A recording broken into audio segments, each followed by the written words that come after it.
আজ আপনাদের এখানে উপজেলা পর্যায়ের যেই টুর্নামেন্ট আয়োজিত হয়েছে আমি কিছুটা দেখার আমার সুযোগ হয়েছে।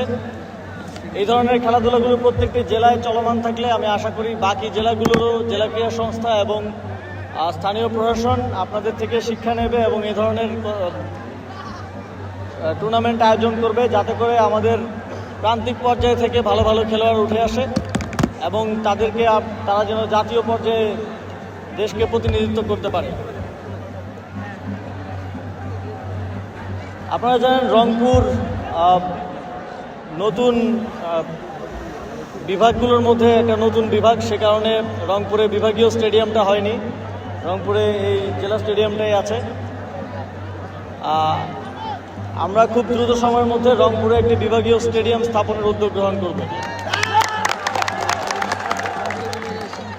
এবং আমি প্রত্যাশা করব আপনাদের এই যে খেলাধুলার প্রতি এই আগ্রহ এবং স্থানীয় খেলোয়াড়দেরকে এই উৎসাহ প্রদানের জন্য মাঠে উপস্থিত হওয়া, এটা আপনারা কন্টিনিউ রাখবেন, যাতে করে আমাদের যেই লক্ষ্য উদ্দেশ্য খেলাধুলার বিকেন্দ্রীকরণ সেটা যেন সফলভাবে আমরা বাস্তবায়ন করতে পারি। আপনাদের সকলকে আবারও অসংখ্য ধন্যবাদ। আসসালামু আলাইকুম।